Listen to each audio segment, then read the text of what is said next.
momentos muy turbulentos para lo que tiene que ver con la educación y en particular por los cambios que se están impulsando desde el gobierno y que de los que se vienen discutiendo hace ya bastante tiempo. Esto del nuevo plan de educación básica integral es una discusión que se tiene hace poquito en realidad, pero que está enmarcada en todo el planteo que se hizo desde la Administración Nacional de Educación Pública de transformación educativa, esta reforma de la educación que desde el inicio de este gobierno vienen planteando y que ha tenido en todo este tiempo grandísimas resistencias, no solamente por parte de los docentes, sino también por parte de los estudiantes e incluso de muchos actores vinculados a la educación que no están precisamente dentro de los espacios educativos. Así que es algo que se viene impulsando de alguna manera hace bastante tiempo. Este nuevo plan es uno de los puntos más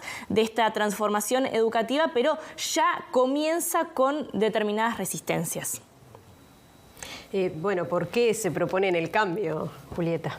Bueno, lo que dicen desde el gobierno de por qué este nuevo plan nacional, este nuevo plan de educación básica integral, como decíamos, es que varias cosas. Dicen que son modificaciones que son extremadamente necesarias. Ellos, cuando argumentan en el documento de transformación educativa por qué cambiar, lo que dicen es que el sistema actual no está resultando acogedor ni está acompañando el trayecto educativo de sus estudiantes y que además actualmente no se logra desarrollar los saberes esperados para seguir aprendiendo. Esto es lo que sucede en estas etapas fundamentales del aprendizaje. También dicen que estas modificaciones que plantean desde la Administración Nacional de Educación Pública son de raíz y sin maquillaje conceptual. Una de las cuestiones que decía ayer el presidente del CODICEN, Robert Silva, cuando se le consultó a propósito de este nuevo plan, es que la intención es que haya mayor diálogo entre las asignaturas. Lo que dice es que hoy en día los docentes del liceo, por ejemplo, que es una de las patas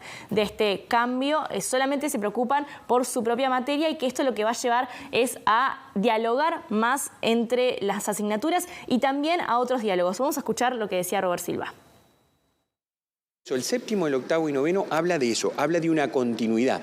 El estudiante no llega a un ciclo y comienza de nuevo en primero, en segundo, en tercero, no.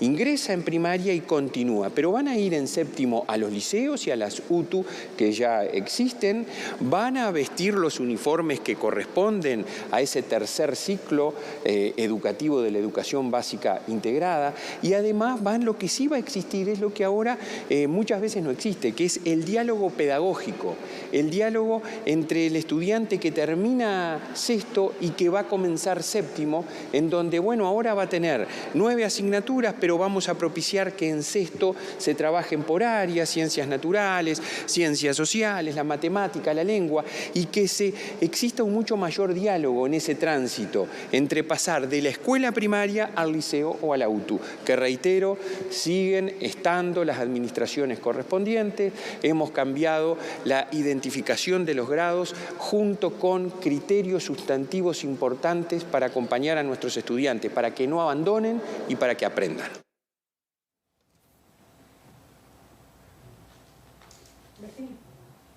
¿Y las modificaciones en qué se basan?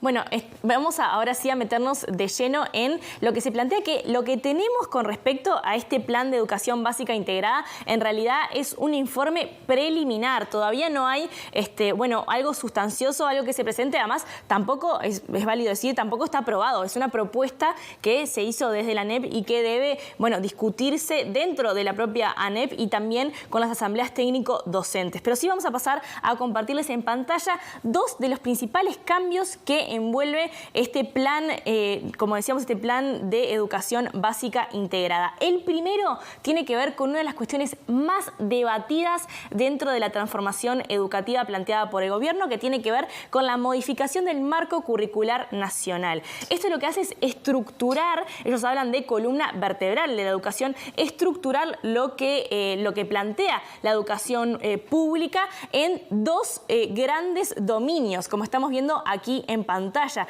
Esta educación basada en este tipo de competencias no es algo novedoso. Las competencias ya se utilizan en la educación y en varios ámbitos y en varios centros educativos. Sin embargo, esto lo que plantea o lo que plantean desde el gobierno es poder ponerlo en primera instancia y luego concentrarse en las asignaturas o en las cuestiones más curriculares. Estamos viendo entonces cuáles son estos dos dominios que organizan las 10 competencias en las que se basa el marco curricular nacional. El primer dominio es el de pensamiento y comunicación, y las competencias son en comunicación, en pensamiento creativo, en pensamiento crítico, en pensamiento científico, en pensamiento computacional y la competencia metacognitiva. Las 4 restantes tienen que ver con el dominio de relacionamiento y acción, y las competencias son la intrapersonal, en iniciativa y orientación a la acción, en relación con los otros y en ciudadanía local, global y digital. Así que esto que estamos viendo acá, como decíamos, es uno de los puntos debatidos que tiene que ver con el marco curricular nacional.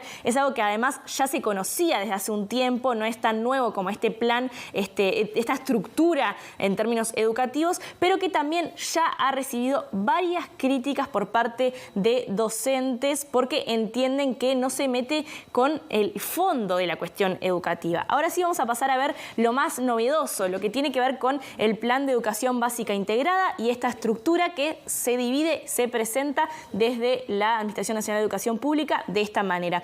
Lo que estamos viendo son los grados que ya conocemos: educación inicial, primaria y ciclo básico, que ahora pasaría a no ser ciclo básico, sino a ser séptimo, octavo y noveno grado. ¿Qué hace este plan? Lo que hace es dividir en 3 ciclos la educación, en 6 tramos, en 9 grados y ponerlos bajo determinadas direcciones generales. Estos ciclos lo que hacen es envolver estos momentos fundamentales que ya conocemos de la educación. Los tramos tienen que ver principalmente con las competencias y con lo que se va a enseñar, y luego están los grados de 3 a 5 años, primer y segundo grado, tercer y cuarto grado, quinto y sexto grado. Aquí es que están quizás lo que más llama la atención: séptimo y octavo grado y noveno grado. Sin embargo, estos séptimo, octavo y noveno grado que estamos viendo aquí son los ya conocidos primero, segundo y tercero de liceo. Por este lado de que en realidad esto ya es conocido, no es que se le consultó, por ejemplo, sobre esto a Robert Silva, no es que vayan a ir de túnica y moña hasta tercero de liceo. Por esto ya conocido es que, algunas críticas de este plan vienen por ese lado, de que en realidad las modificaciones no son de fondo, sino que tienen que ver con nombrar diferente a lo que ya existe. Esta era una de las cosas que nos decía Pablo Martínez, coordinador del Observatorio del Derecho a la Educación de la Facultad de Humanidades y Ciencias de la Educación. Vamos a escucharlo. En principio, digamos, este tipo de cambios, que son más bien cambios en la nomenclatura, no producen efectos en términos educativos. Sí, o sea, aquí no hay una alteración, digamos, de la estructura de grados ni de la lógica de grados. Primero, segundo y tercero de media pasan a ser séptimo, octavo y noveno, pero siguen dentro del marco de secundaria y de la UTU, por lo cual tampoco hay ningún cambio. El estudiante que vaya a cursar séptimo año se va a seguir encontrando con 10 docentes, prácticamente igual que lo que le sucede ahora al niño o a la niña que sale de sexto año y pasa a primero de liceo o a primero de UTU, de ciclo básico.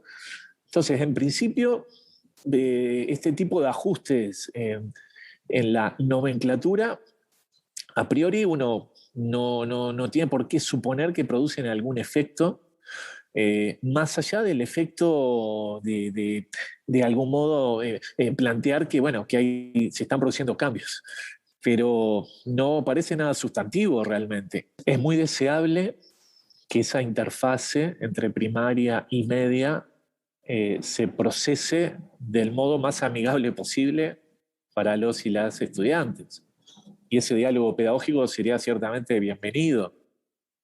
Ahora, a mí me parece que pretender, porque uno hace una presentación de un enunciado de cambios en el currículum y plantea una serie de áreas que tendrían continuidad entre un ciclo y otro, eso en principio no parece tener efectos efectivamente en que esto suceda. Ese diálogo pedagógico en realidad uno pensaría se podría dar en la medida que efectivamente se trabaje en la interfase. pero no parece haber en este documento elementos de ese tipo.